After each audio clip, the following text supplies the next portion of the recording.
हालेलुया। सधैँ फेरि पनि मैले परमेश्वरको जीवित वचन लिएर आएको छु।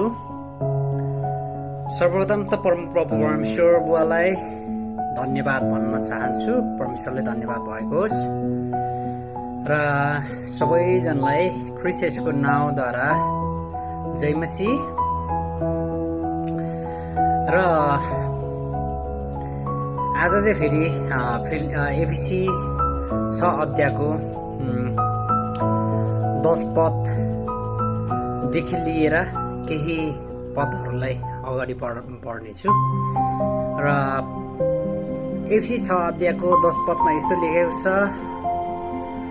अब अन्त्यमा प्रभुमा र उहाँको शक्तिको सामर्थ्यमा बलवान हो। 11 पद, दियाबलसका युक्तिहरूका विरुद्धमा खडा हुन सक्नलाई परमेश्वरका सारा हतियार धारण गर।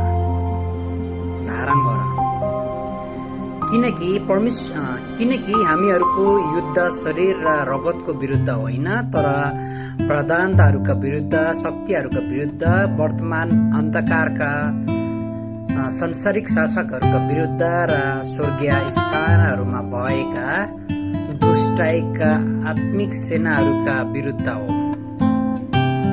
यसै कारण परमेश्वरका सारा हतियार उठाऊ र यसरी खराब दिनको सामना गर्न सक र सबै काम गरेर खडा हुन सक्ने हो। यसकारण आफ्ना कम्मर सत्यले कसेर धार्मिकताको छातीपाता लाएर खडा हो र खुट्टामा मिलापको सुसमाचारका जुत्ता लाएर तयार हो। साथै विश्वासको ढाल उठाऊ, जसबाट तिमीहरू दुष्टका सबै अग्निबाण निभाउन सक्नेछौ।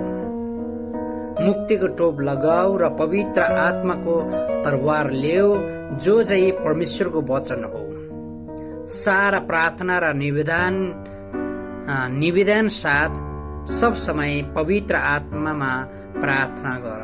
यस उद्देश्यले सहनशील र सतर्क भएर सबै शान्तहरूका निम्ति प्रार्थना गरिरहौ। आमेन। मैले यसलाई व्याख्या गर्नै पर्दैन, पढ्दा पढ्दै तपाईँहरूले बुझिसक्नु भएको छ होला। एफिसी 6 अध्यायको 10 पददेखि लिएर 18 पदसम्म रहेछ, 18 पदसम्म रहेको छ। र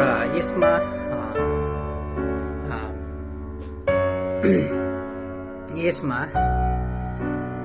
शरीरको र रगतको विरुद्धमा होइन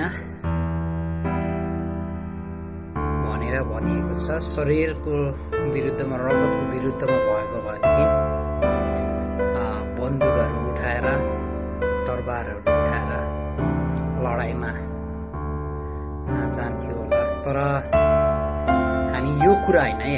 फेरि यता अन्तिममा 18 पदमा यस्तो लेखेको, सारा प्रार्थना र निवेदन साथ सब समय पवित्र आत्मामा प्रार्थना गर।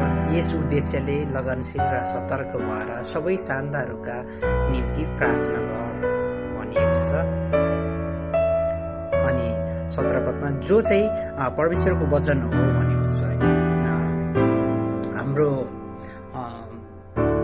युद्ध भनेको परमेश्वरको जीवित वचन र प्रार्थना सहित परमेश्वरको जीवित वचनले नै हामी युद्ध गर्न सकिन्छौँ।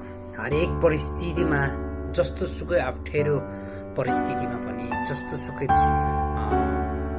कष्टमा भयो, अवध विवादमा भयो होइन, हामी परमेश्वरको जीवित वचनलाई लिएर हामी लड्न सक्छौँ।